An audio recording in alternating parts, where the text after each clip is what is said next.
That wasn't no small journey, you know.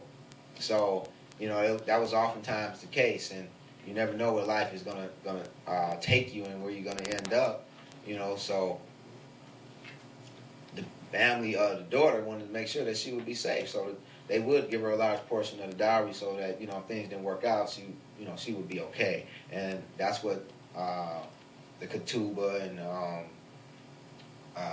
shidduchim and that other thing, we'll get to it, was about, just to make sure that all parties was good, But the father didn't have to give the daughter anything, and not to do so was considered cruel and mean. And as a matter of fact, Laban, Rachel and Leah's father, did just that, gave them nothing, and we read about that in Genesis 31:14-15. It says, "And Rachel and Leah answered and said unto him, Is there yet any portion of our or inheritance for us in our father's house? We are counted of him strangers. For he hath sold us and have quite devoured also our money." Wow. They were a little bitter about that, weren't they? They didn't sound like they was too happy about that. Yahushua paid our mohar. He did. He paid our mohar when he laid down his life for us. And our matan, he gave unto us, is our earnest of the Ruach HaKodesh within our hearts. We read in 2 Corinthians 1:22, who have also sealed us and given us the earnest of the Spirit in our hearts, or the earnest of the Ruach. 2 Corinthians 5:5, now he that hath wrought us for the selfsame thing is Elohim, who also have given us the earnest of the Ruach, or Spirit. In Ephesians 1:13-14, in whom ye also trusted, after that ye heard the word of truth, the gospel of your salvation, in whom also, after that ye believed, ye were sealed with that Kodesh Ruach of promise, or Holy Spirit of promise, which is the earnest of our inheritance until the redemption of the purchased possession unto the praise of his glory. So until he comes back and gets us, he left us with a little earnest deposit, if you would. This word earnest, in all cases here, is arhaban, number 728, meaning a pledge, not a plea, but a pledge. A down payment that is part of the purchase money given in advance as a security for the rest. So you see, Yah did pay the mohar. He came down here to take a bride. He arranged it with the parent. He paid the mohar. And he's coming back for his bride. And, he left the bride with a gift, too. Left her with a gift. Even the Ruach HaKodesh. And he's coming back for his bride. Don't think that he paid that mohar for nothing. Folks don't go around paying mohars, dowries, and not come back and get their bride. Those mohars wasn't nothing, no small thing. You think, when you see that with Yaakov, you think he worked that 7 years and wasn't going to leave without Rachel? Even though he had to work another 7, he was leaving with what he paid for. And so he did. Yeah, mohars were usually hefty. He wasn't just paying that and just saying, "Oh, forget it." Nah. The father wouldn't let you, because he was the one that was actually paying it. In many cases, this is why we read that Yah sent his son to die for us. Father paid it because he wanted his son to have a good bride. So here it is. After he done went through all that, "Oh, son, you gonna get your act together. You going back for that bride." And he just kind of built it into humanity that he gonna be, the son gonna be looking forward to that bride, because it wasn't as it is today, where you have all this harlotry going on out here. The son was under, he was kept busy. He was under close watch, and and he wanted a bride. Trust me. By that time, he was more than ready to get her, and here it is. father was going to make sure that he done what he was supposed to do, though. The ancient marriages had 2 ceremonies with an interval between. The first ceremony was at the betrothal, and we read about such in Judges 14. Now, next we read Judges 14, 5 through 7. Then went Samson down and his father and his mother to Timnath, and came to the vineyards of Timnath. Behold, a young lion roared against him. And the spirit of Yahuwah came mightily upon him, and he rent him as he would have rent a kid, and he had nothing in his hand. He told not his father or his mother what he had done. And he went down and talked with the woman, and she pleased Samson well. Okay, now this is just a little information on this passage. You know, Samson had seen the Philistine woman that he really wanted, and went to his parents and saying, you know, I really like this girl. I want you to go get her for me. You know, I'm paraphrasing, of course. You know, and you know they had some inhibitions because you know they wanted him to marry, you know, an Israelite girl. He's like, nah, but I like this Philistine. I like this Philistine. My, you know, Dad, y'all got to get her for me. So they finally gave in, and this is where we read, you know, Samson went down, and his father and his mother, you know, they went down there, and they would no doubt have a meal, you know, where they broke bread and they came up with terms of the contract, you know, so to speak, and the betrothal was on. And then later you read about Samson going to retrieve his bride, you know, and that's when he gives him the riddle and everything, you know. But the betrothal was binding. And in Yah's eyes, the couple was considered married. You know, even at the time, after the time of the betrothal, Yah viewed them as married. You know, and for them to fornicate during that time was considered adultery.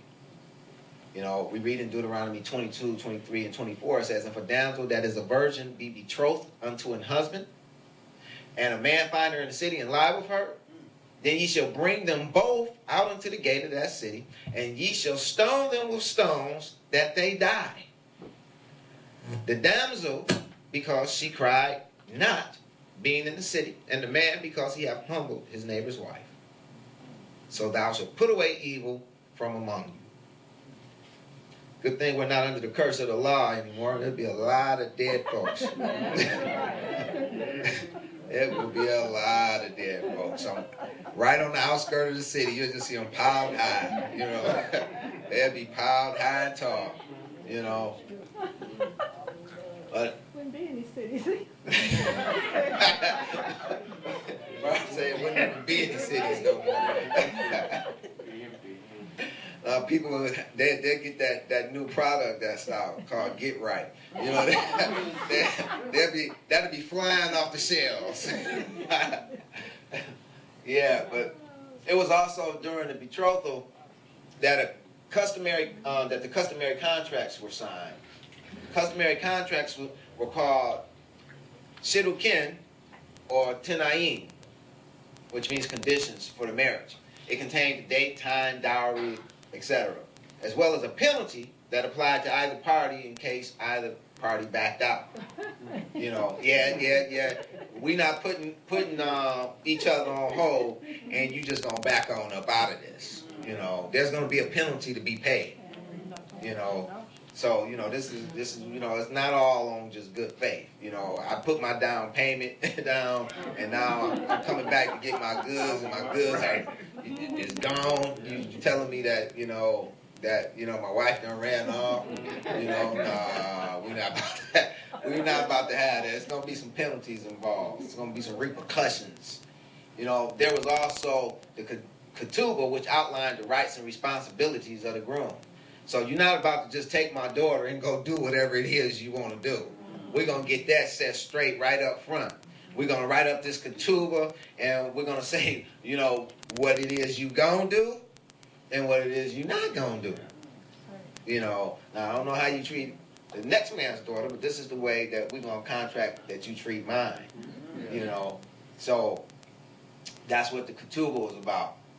Now, physical Israel of old is a type of Leah. Leah means weary, you know. And she received her ketubah, or Tanaim, at Mount Sinai, which amounts to the whole of the Tanakh, i.e. the Brit Zarkaneh, or Old Covenant writings. You know, this was their ketubah, their Tanaim. Those of us that are of spiritual Israel, that is, followed from above or born again, those of us that we're a type of Rachel, or the lamb. Rachel means you, or lamb. And we received our ketubah, or Shidduchim, or Tanaim, if you prefer, during Yahushua's Sermon on the Mount, which includes the Brit Zarkaneh, or all the Old Testament writings. Hence, we read in Matthew 5:17, which is just shortly after the commencement, really pretty much is the commencement of that sermon. It says, "Think not that I am come to destroy the Torah or the prophets. I am not come to destroy, but to fulfill. For verily, I say unto you, till heaven and earth pass, one jot or one tittle shall in no wise pass from the law till all be fulfilled. Whosoever therefore shall break one of these least commandments and teach men so, he shall be called the least in the kingdom of Hashemayim. But whosoever shall do and teach them, the same shall be called great." I borrowed that from Tony. In the kingdom of heaven. So, if you want to be great in the kingdom of heaven, then you're to teach them as well. Next, in the marriage perspective, we have the preparation or purification period. Now, for the groom, it was kind of like a preparation period. For the bride, it was like a purification period. After the betrothal, i.e. the aras in the Hebrew, number 781, meaning to engage for matrimony. You know, and this is, you know, where we get the engagement from, of course. There was an interval or purification period. And my next reader read Esther chapter 2, verses 8 through 12. So it came to pass, when the king's commandment and his decree was heard, and when many maidens were gathered together unto Shushan, the palace, in the custom of Hegai, that Esther was brought also into the king's house to the custody of Hegai, keeper of the women. And the maiden pleased him, and she obtained kindness of him, and he speedily gave her the things of purification, which such things as belonged to her, and 7 maidens, which were meet to be given her out of the king's house, and he preferred her and her maidens unto the best place of the house of the women. Esther had not shown her people nor her kindred, for Mordecai had charged her that she should not show it. And Mordecai walked every day before the court of the women's house to know how Esther did, and what should become of her. Now when every maid's turn was come to go into the king Ahasuerus, after that she had been 12 months, according to the manner of women. For so were the days of their purifications accomplished, to wit 6 months with oil of myrrh, and 6 months with sweet odors, and with other things for the purifying of the women. Okay, so the book of Esther clearly shows us that there was a purification period as well as a purification process. When we read in verse 9 that she obtained kindness and he speedily gave her things for purification. He wanted her purified, you know, such as Yahushua. He immediately gave us things for purification too, you know, which was part of our what was the Hebrew word? Matan, our gift. Ruach HaKodesh, which also helps purifies us. Amen? Now, he also gave her 7 maidens, which were meet to be given unto her, you know, and our maidens, of course, is the ecclesia. Now, in verse 12, we see that she had 12 months, according to the manner of the women. For so were the days of their purifications accomplished, to wit, 6 months with oil and myrrh, and 6 months with sweet odors, and with other things for the purifying of the women. I think we need to bring this practice back, because I done seen some women out here that are not purified. But spiritually speaking, I done seen some potential bride and bridesmaids out here that also are not purified. And that's what this time is all about. Purifying ourselves so that we're made ready when Messiah comes back. And that purification process for us is going through the fiery trials for Yahushua's namesake that we read about, such as those that will be enduring those trials during the time of the beast. During this preparation period, the woman was trained and prepared that she might become a befitting bride. No one's teaching the women how to be a bride no more, because this process has been done away with. Because this process has been done away with, we have these women entering into marriage, and they don't know anything about being a bride. We have these husbands entering into marriage, and they don't know anything about being a bridegroom. And as a result, they get into these marriages, and it just falls apart. It's just a big mess, because neither one of them know what they're doing. They don't have any idea of what to do or how to do it, and they're too ashamed to ask. But if we do this thing correctly, then they not only have an idea of what to do, they have a resource where they can go to learn as they go along, so to speak. So many of them, get into the marriages, and now we're trying to figure it out. Well, it's kind of hard to do that as you go along. Well, what do I do when she get mad at me? It's kind of hard to figure out what you do when she already mad at you. So it's a whole different protocol. We have to talk about what to do to keep her from getting mad at you. So you don't have to worry about what to do when she get mad at you. And vice versa. Have to talk about what to do, what she should do to keep her from getting mad, keep him from getting mad at her. These things need to be passed down to the younger generations, especially from those who have lived it and endured the test of time. You have folks that have been married 50 years. You think they don't have something to speak to how a successful marriage it looks? Old school, new school, it sounds like no school to me. Somebody needs to teach somebody something. Hallelujah. Go to school. Somebody needs to be doing some teaching. Back in these times, you used to have the matriarch of the family used to sit down with all the women, and they would have these little talks, and they would talk about these sort of things. And likewise with the men. And this is what's missing in our communities and in our society, even as a whole. Now today, none of this knowledge is getting passed down. It's just dying with the elders. And that's so unfortunate, because it leaves the next generation, at a loss. I remember when I was coming up.